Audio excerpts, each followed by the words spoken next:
Question 22 says a thin rod of mass 0.9 kg and length 1 meter is suspended at rest from one end so that it can freely oscillate in the vertical plane.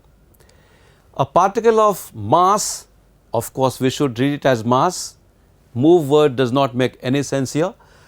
So, a particle of mass 0.1 kg moving in a straight line with velocity 80 meter per second hits the rod at its bottommost point and sticks to it. See figure.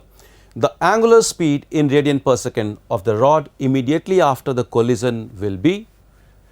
So, the question is again on the topic rotation, and the concept involved here is the conservation of angular momentum. In fact, the conservation of angular momentum about the point of suspension. Additionally, as the particle is sticking to the rod, the moment of inertia of the rod is also changing. Now, we note here that the mass of particle is 0.1 kg and that of the rod is 0.9 kg. So, to make it simple, let us call the mass of the particle as m, and so if we are calling it as m, the mass of the rod is 9 times of that. So, let us put the mass of the rod as 9 times of m, and let us represent the length with the symbol L. Now, if we conserve angular momentum about the point of suspension, in fact, the angular momentum is conserved about the point of suspension only, and that is because during the collision there would be impulsive forces acting on the rod by the hinge, but if we consider this point, the torque and angular impulse of this torque about the point of suspension is going to be 0. So, with that let us proceed. The angular momentum about the point of suspension before collision is mv into L. So, we have mv into L, where L is the length of the rod, whose value in fact is given as 1 meter. That is equal to, after collision the particle sticks to the rod.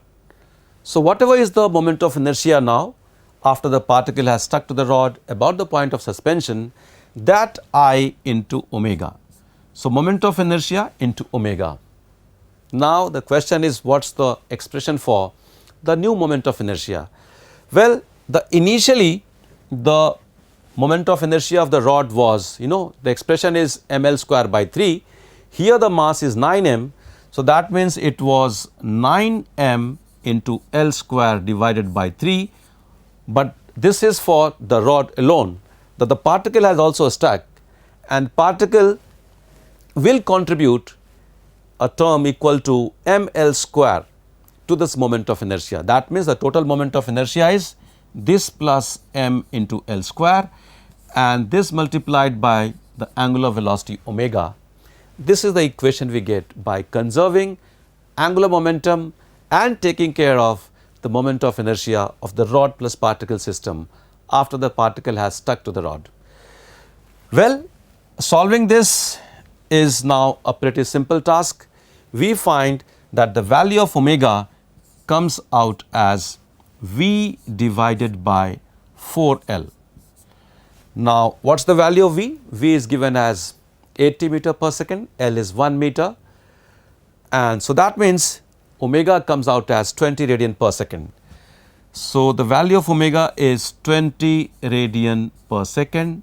Let us now check here. We are supposed to put the value of omega in radian per second. That means we have to fill in 20 here. So, question 22 done. Let us go to question 23 now, and this is related to the prism, the angle of minimum deviation. So, clearly the topic is ray optics. Question says a prism of angle A equal to 1 degree has a refractive index mu equal to 1.5. A good estimate for the minimum angle of deviation in degrees is close to n by 10. The value of n is. Well, the expression for the angle of minimum deviation, in this case we can write delta minimum, is in fact equal to the angle of the prism into mu minus 1. The angle of prism is given as 1 degree, mu is 1.5.